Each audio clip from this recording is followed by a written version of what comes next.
Hello friends, welcome to Affairs Cloud. We learn to lead. My name is Vikas.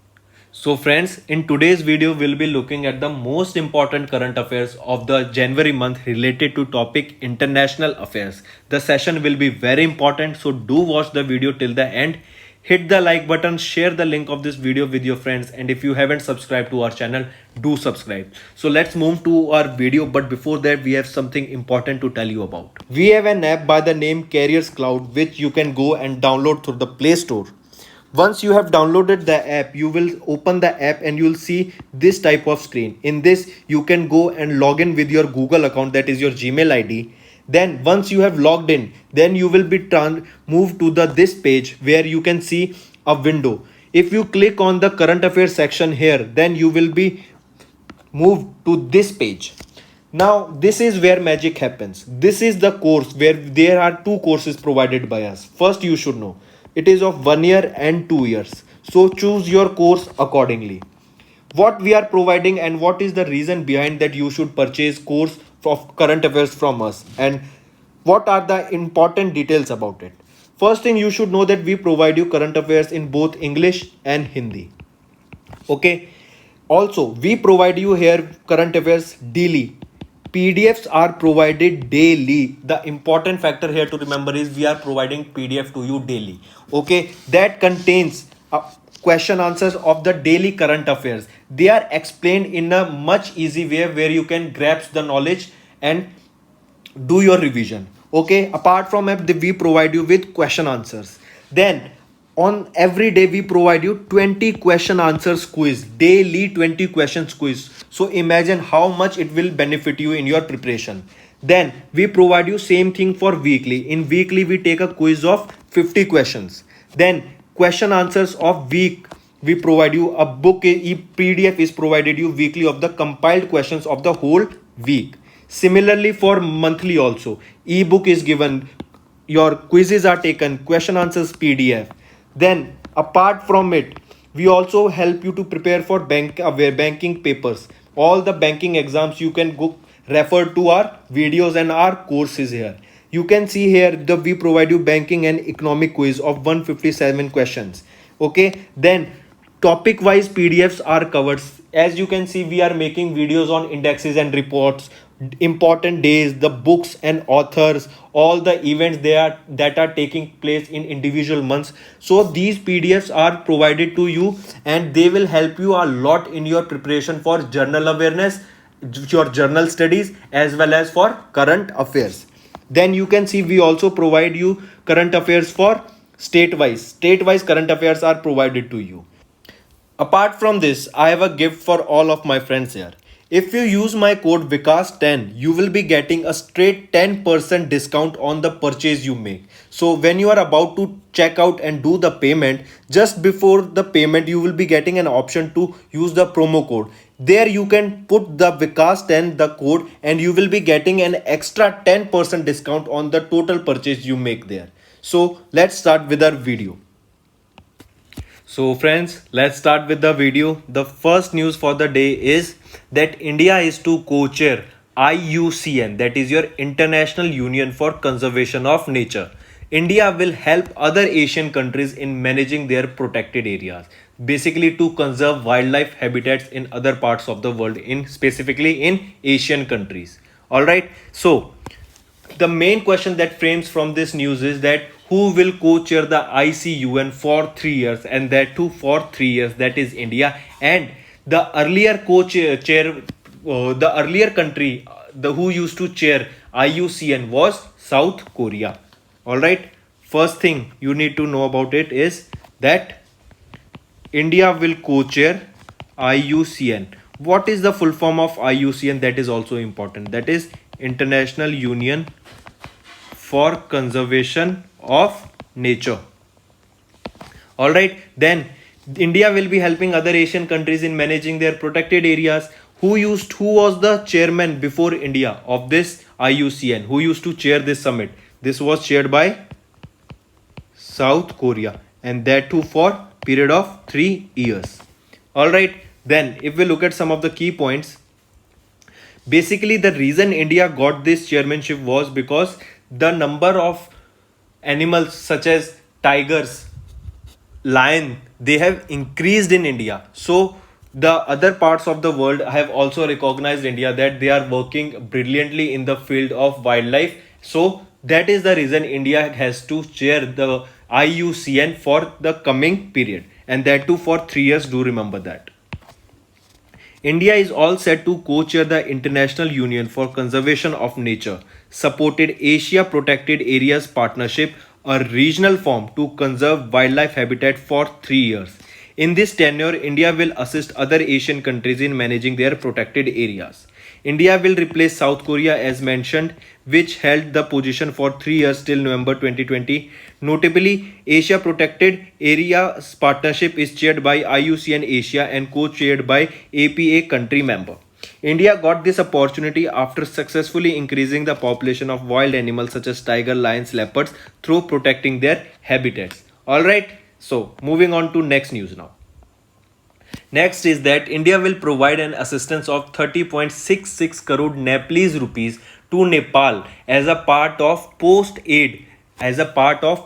quake aid, that is related to their earthquake that happened in 2015. So as a part of post quake aid, to build educational institute or for reconstruction of the educational institutes in Nepal, India will be providing a assistance of financial assistance of 30.66 crore Nepalese rupees. 30.66 crore Nepalese rupees. Alright, India will be giving it to Nepal for the earthquake that took place in 2015, and this amount will be used in for the reconstruction of educational institutions.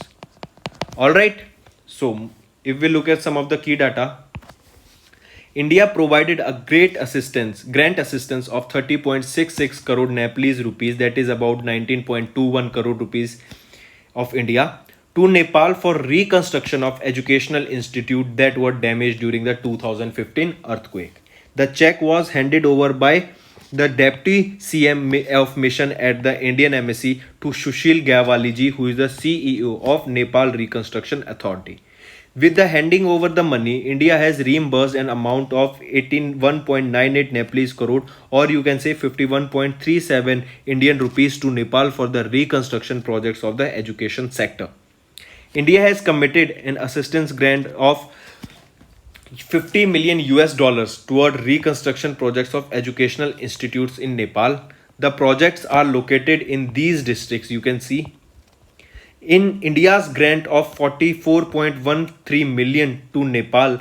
In another separate meeting, India also granted about 2.76 crore Indian rupees to Nepal under the Nepal Bharat Maitri Development Partnership. I repeat, under the Nepal Bharat Maitri Development Partnership, India granted amount of 2.76 crore rupees to Nepal. So there are two grants, 19.21 crore for the reconstruction of educational institutions that were damaged during the 2015 earthquake, and an additional amount of 2.76 crore under the Nepal Bharat Maitri Development Partnership.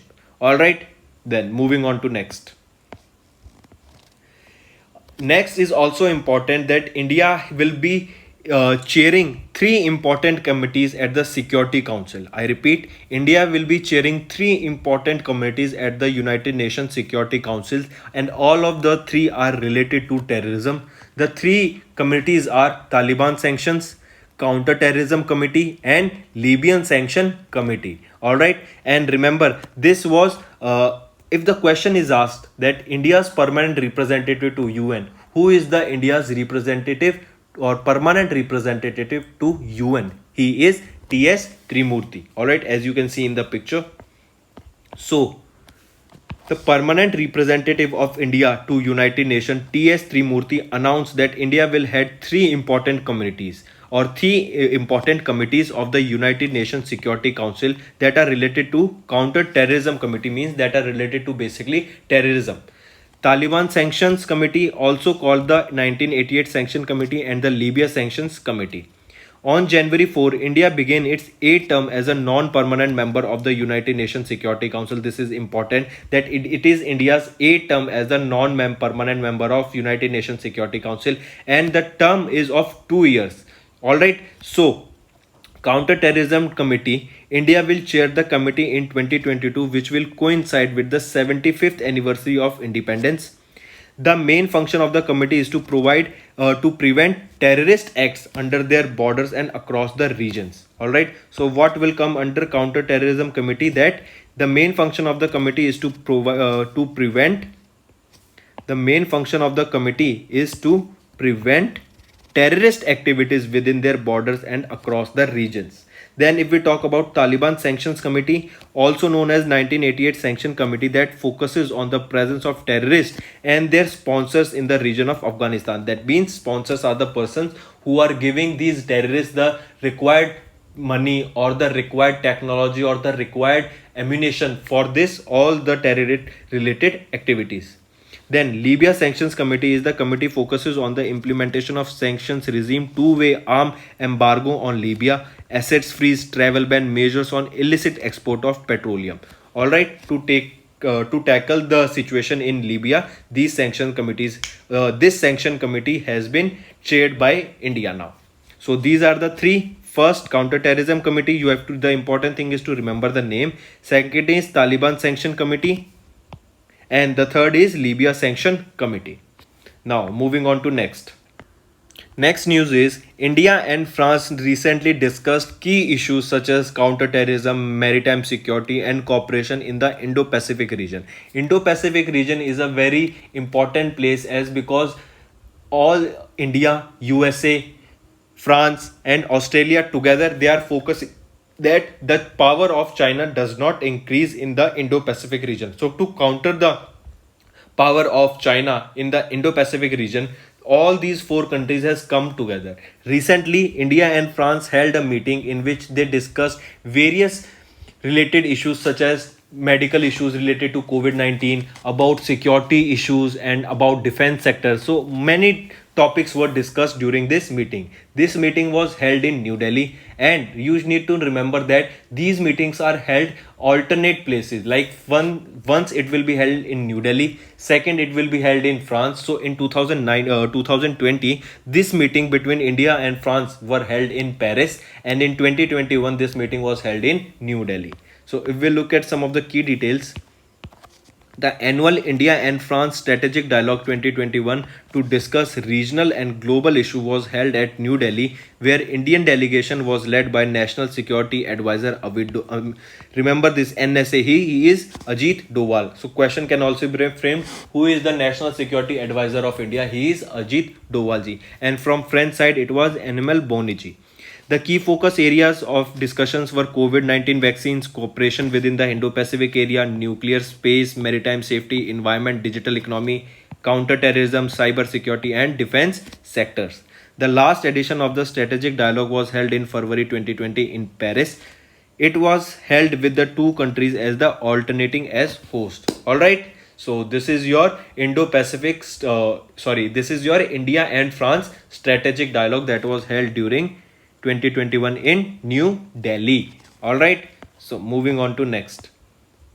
Next we'll be talking about that Dr. Ajay Kumar. He is the Defense Secretary. He will be co-chairing the 13th Indo-Vietnam Defense Security Dialogue. I repeat, Defense Secretary Dr. Ajay Kumar will be co-chairing the 30th edition of the Indian-Vietnam Defense Security Dialogue. All right. So 13th edition of India Vietnam Security Dialogue or Indian Vietnam Defense Security Dialogue. This will be co-chaired by Dr. Ajay Kumar from India. This is the name you need to remember. If it is asked who will co-chair the India Vietnam Defense Security Dialogue, he is Dr. Ajay Kumar from India. All right, and he is the Defense Secretary. All right, so if we look at some of the data, the 13th edition of India Vietnam Defense Security Dialogue was held virtually. Dr. Ajay Kumar, he is the Defense Secretary, Government of India, and Lieutenant Nguyen Chinh Vinh, he is the Defense Minister of Socialist Republic of Vietnam, co-chaired this meeting. Only you need to remember Dr. Ajay Mathur because this is important and he is from India. All right. During this meeting, both sides exchanged their views on a plan of action that emerged from virtual summit between Indian Prime Minister Narendra Modi and the Prime Minister of Vietnam. Both the sides discussed the new areas of defense cooperation, reviewed progress on bilateral defense cooperative initiatives, expressed commitment to evaluate engagements between the armed forces of both the countries under the framework of comprehensive strategic partnership, reviewed the progress made in the defense industry and technology corporation, and agreed for the greater cooperation in the field, basically to increase the or to enhance the relationship between the two countries. This defense security dialogue was held between India and Vietnam, and this was a 13th edition. It was chaired by, the important name you need to remember is Dr. Ajay Kumar, and he is our defense secretary. All right, then moving on to next news. Next, we'll be talking about Henley Passport Index. Henley's Passport Index, the India's rank was 85th, and this Henley Passport Index tells about the strength of a passport of a particular country. India's rank was 85 with a score of 58, and the rank of Japan was first for third consecutive year. All right, and the score of Japan was 191. India's rank in 2020 was 84. 2020, if we are talking about India's rank in 2020 was 84, and in 2021 the rank of India is 85. All right, score here is 58.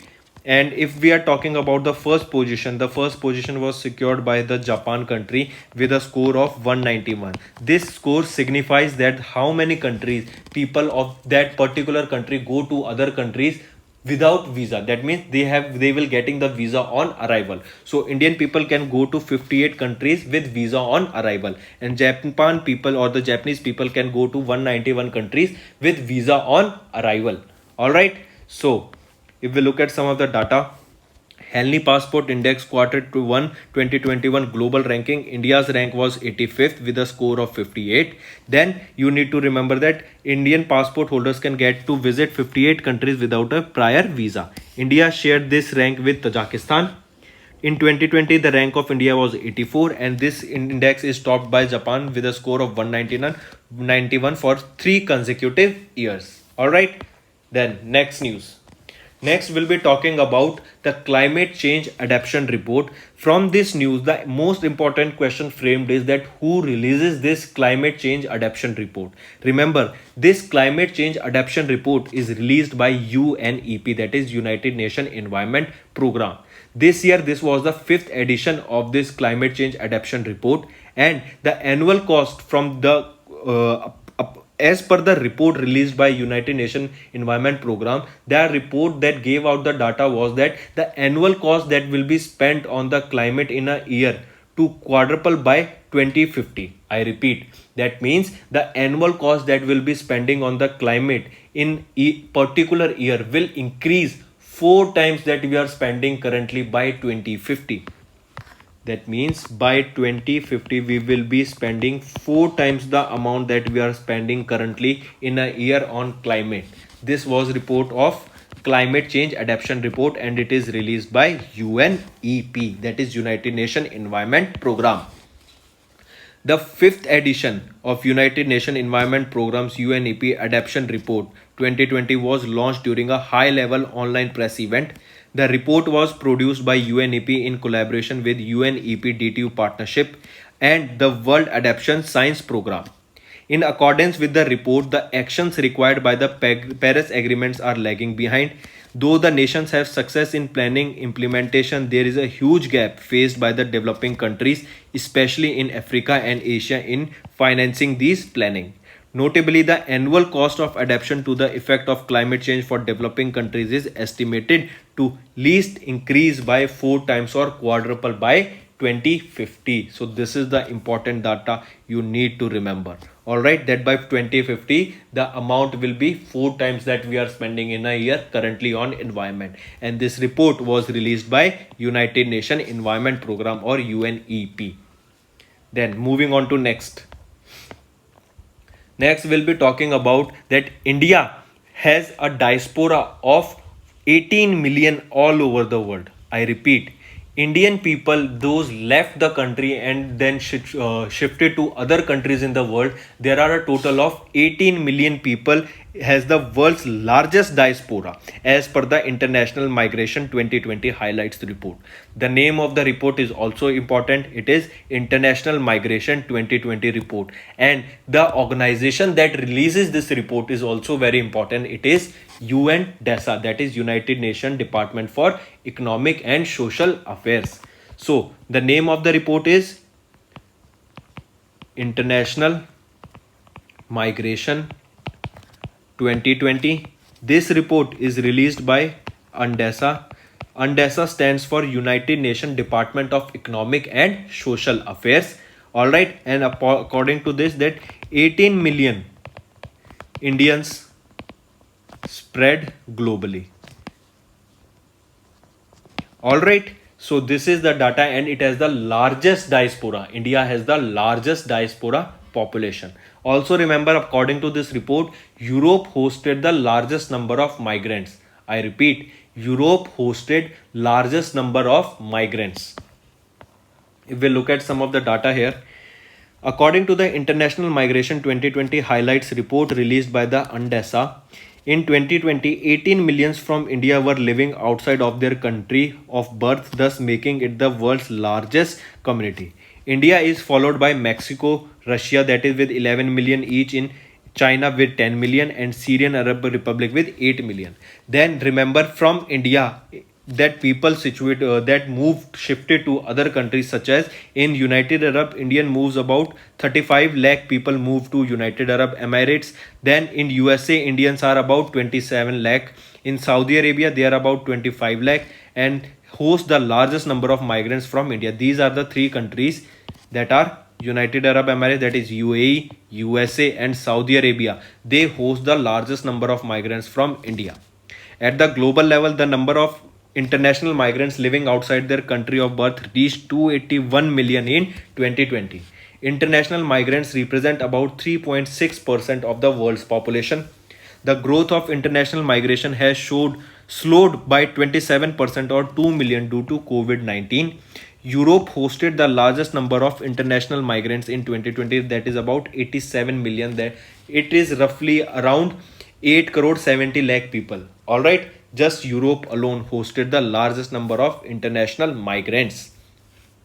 Next, we'll be talking about two important organizations, that is ADB and EIB. Asian Development Bank and European Investment Bank have joined forces to protect ocean. That is, they have initiated to clean and sustainable ocean. Means they now will be together working to clean the oceans, such as the ocean contains the plastics and not which is not biodegradable, so that definitely harms the environment. So now ADB and EIB together will be cleaning the environment or cleaning the ocean to achieve the sustainable development goals. All right, I repeat, ADB and EIB will together clean the ocean now to achieve the sustainable development goal and support blue economy. Asian Development Bank and EIB will together now clean ocean and support blue economy, and this is work together what to achieve sustainable development goals. If we are talking about ADB, the headquarter is in Manila, Philippines, and for the headquarter of EIB, this is your homework. You need to tell me where is the headquarter of EIB, that is your European Investment Bank. Then the Asian Development Bank and the European Investment Bank EIB initiated a clean and sustainable ocean partnership to achieve sustainable development goals and the climate goals as advised in the Paris Agreement. In this regard, both entities will support initiatives in Asia and the Pacific. The partnership will strengthen the capacity of both the entities to support high impact projects. They will also develop joint technical assistance program and advisory support to help their partners in achieving sustainable development goals of the blue economy. Alright, so do remember Asian Development Bank, ADB, and your European Investment Bank. Next we will be talking about that India is to set up a $1 million financial facility for academic collaboration with Arab world. Do remember this whole information, that who is to set up? India is to set up. What is the amount? It is $1 million is the amount financial facility for academic collaboration with the world war. For what reason? For academic collaboration with the Arab world. And this meeting was chaired by Sanjay Bhatnagar ji. Oh, Sanjay Bhattacharya ji. All right, I repeat, this meeting was chaired by Sanjay Bhattacharya ji. Third senior official meeting of Arab India Cooperation Forum was held through video conference. The meeting was co-chaired by Sanjay Bhattacharya ji, Ministry of External Affairs, Government of India, and Ambassador Mohammad Abu Al Khair. He is Assistant Foreign Minister and Permanent Representative of Egypt to the League of Arab States. India is to set up $1 million financial facility for academic collaboration with the Arab. During this meeting, India decided to establish a $1 million, that is about 7.32 crore rupees, financial facility for academic collaboration with Arab. The establishment will have a vast impact on the people contacts between Delhi and its extended neighbors. Alright, so moving on to next news. Next, we'll be talking about Global Risk Report. Important thing to remember about Global Risk Report is that who releases this report. This report is released by World Economic Forum. I repeat, Global Risk Report is released by World Economic Forum, and this is the 16th edition of this report. Global Risk Report. Who releases this report? This report is released by World Economic Forum, and this is the 16th edition of this particular report. If we talk about this, World Economic Forum has released the Global Risks Report, that is the 16th edition. Findings of these reports are based on the Global Risk Perception Surveys undertaken over by 650 members of the World Economic's diverse leadership communities. Alright, basically here the data is released that in upcoming decade, what all the risks can be on the civilization or on the earth. So to tackle those particular risks, or to tackle those particular situations, the people who will be holding, or the people who will be organizing this summit can have a better preparation beforehand the Davos agenda. All right, so that is the reason this report is released beforehand of the Davos agenda of Switzerland. The report is being released before World Economic Forum's upcoming virtual Davos agenda scheduled to be held between January 25 to 29. The main objective behind publishing the report is to enable better preparation by the government and other international communities during the time of crisis. The report is prepared with strategic partners Marsh McLennan in partnership with SK Group and Zurich Insurance Group. Remember this word, this name, Mark and McLennan. Mark and McLean has report is prepared with strategic partners Mark and McLean. Do remember this name. This is important. All right. So who releases this global risk report? It is being released by World Economic Forum. All right. Next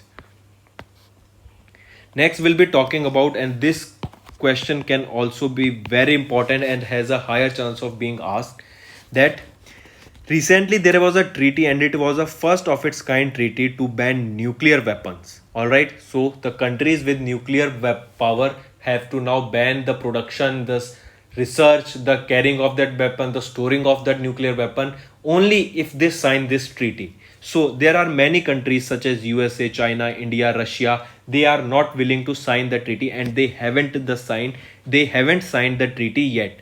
As of now, only 86 nations have signed this treaty. Alright, only 86 nations have particularly signed this treaty as of now.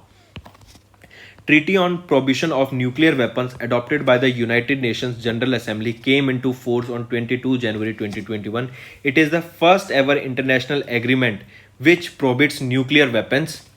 The treaty was adopted in 2017 by the United Nations General Assembly. The reason the signatures of the agreements are prohibited from means the country that signs this treaty will be prohibited from the development, testing, production, stocking, transferring, using, and threat of using nuclear weapons. So they will be barred or prohibited from doing all these things. If any nuclear armed states are joining the treaty, the time-bound framework which leads to verified and irreversible elimination of nuclear weapon program is provided. Until now, 86 nations have signed the treaty and 52 nations have ratified it. However, nuclear capable countries such as United Nations, Russia, China, Britain, France, India, Pakistan, North Korea and Israel did not sign the treaty. Have not signed the treaty. They did not support it, as well as they haven't signed the treaty because they are in power. So why will any country want to give up the most important power they have? Countries which relies on nuclear weapons of other countries such as 27 members of the NATO, that is North Atlantic Treaty Organization, Australia, Japan and South Korea have not signed the treaty as well. Alright, so only 86 nations have signed the treaty. Questions can be framed: did India sign this treaty to ban nuclear weapons? So no, India did not sign the treaty. Next, we'll be talking about the aging of dams report. I repeat, we will be talking about the aging of dams report in India. The report was released by UN, and according to this report, if a dam is about the age of 50 plus years old, then there is a high risk for the dam being collapsing, and it is at a greater risk and can cause mass destruction. Also, you need to remember that there are about 55% of the dams in all over the world are located in just four Asian countries. They are China, India, Japan, and South Korea. And in India alone, about 1100 dams will be reaching at the age of 50 years by 2025. So if we look at the data, United Nations University Institute for Water Environment Health released a report called Aging Water Storage Infrastructure and Emerging Global Risk. The report states that aging of large dams is an emerging global development issue as they pose threat to human safety and environment. Globally, around 10,000 more dams have reached or exceeded the alert age limit of 50 years, and many dams are also expected to approach 100 years soon. Alright, the alert age is of 50 years, but they are reaching the double the age, that is of around 100 years. So that is too much. Around 32,760 dams, that is 55% of the world, are situated only in four Asian countries, that are China, India, Japan and South Korea. In India, around 1,115 dams, that is to reach the age of 50 plus years by 2025. Alright. This report consists of the case studies decommissioning aging of dams from United States, France, Canada, India and Zambia and Zimbabwe. So means this report consists of the data from these all countries. Alright. So this is your data released by UN on the aging dams in India. Next we'll be talking about that India has now recorded 13% growth in FDI. I repeat, India has now recorded a growth of 13% in foreign direct investment. This report was released by UNCTAD. It is United Nations Conference on Trade and Development. And in the foreign direct investment, China tops the list. During this pandemic, the increase of China was 4% in the FDI, and now China has replaced USA in the most foreign direct investment country, and now China has the most foreign direct investment, that is FDI. If the data is asked about India, India's FDI increased by 13%, China's increased by 4%. Alright, this data is released by UNCTAD, that is United Nations Conference on Trade and Development. Alright, and China is the leading in FDI. In accordance with the United Nations Conference on Trade and Development, that is UNCTAD 38 Global Investment Trend Monitor, the year 2020 saw a fall down in global foreign direct investment, which decreased 42% to 859 billion from 1.5 trillion in 2019. Contrarily, that means the overall overall FDI of the whole world was decreased by 42% and was reduced to $859 billion. That was 1.5 trillion in 2019. India saw a 13% increase in FDI, that is $57 billion, which is driven by investment in the digital sector. China also increased the FDI of 163 billion with a 4% increase and became the world's largest FDI recipient, even being in a place of COVID-19 evolution. Alright, so do remember this is important.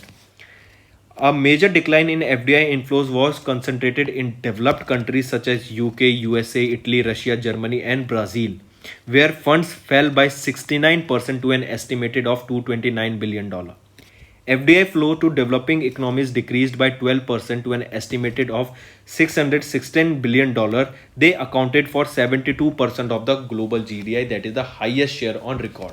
The main important data to remember here is of India is of 16% and of China is of 4%, and the overall GDP of the overall FDI of the globe was reduced of whole all of the over, that means from all over the world the total FDI was reduced, but in India the total FDI was increased by 13%.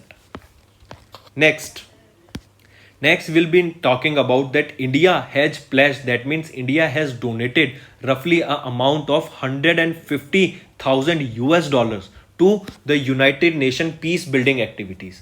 Alright, that means India has donated of roughly about 150,000 US dollars to UN based peace building fund activity, that means to counter terrorism or all the activities that UN is carrying to spread peace all over the world. India has donated an amount of 150,000 US dollar. On 26 January, India pledged a 150,000 US dollar to activities of the United Nations Peace Building Fund during the high level replenishment conference for the peace building fund. It was announced by India's permanent representative to the UN, he is TS Trimurti ji. The pledge is on the lines of 2020 review of the UN peace building architecture, which provides a framework to strengthen peace building collectively.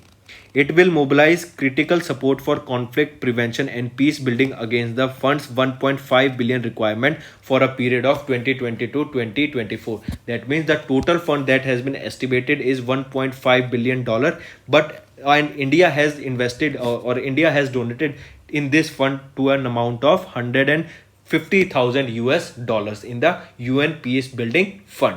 All right, then moving on to next.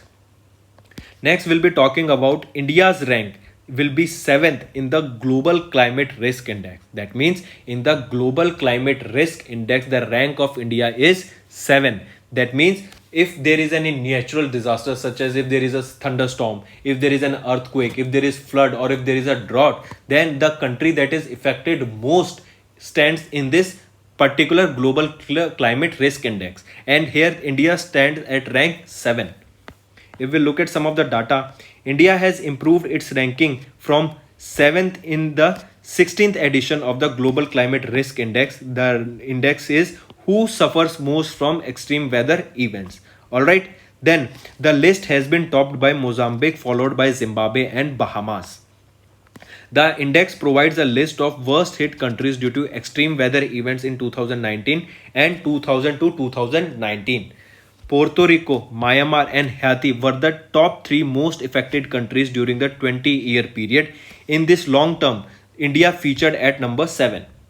The improvement in the India's rank is CRI ranking is low is due to low fatalities as per 1 lakh of inhabitants and loss per unit of GDP. That means the rank is calculated on the basis of how many people died in that particular disaster and what was the GDP, what was the loss to the per unit GDP of that particular extreme weather event. These events can be storms, floods, heat waves, cyclones, thunderstorms, earthquakes, and whatever. Alright, so India's rank in this Global Climate Risk Index is 7. If we look at other ranks, India stands at 7th. First was of Mozambique, second was of Zimbabwe, third was of Bahamas, fourth was of Japan, and fifth was of Malawi. Alright. So friends, this was our video. I hope you enjoyed our video. If you liked our video, do hit the like button, share the link with your friends, and if you haven't subscribed to our channel or if you are new to our channel, then do subscribe because it motivates us to bring a better content for you guys. Also, if you have any trouble regarding login or payment or any other issues, then you can reach to us on our mail, that is support@affairscloud.com, or you can call us on the number 9677333862 and we'll resolve your issue as soon as possible. Also, you should go and check our courses that are available at a very reasonable price, and that will help you to boost your preparations for upcoming government exams. You can use the code Vikas10 to get a straight 10% discount on any purchase you make. Alright, so that's all for the day. Take care.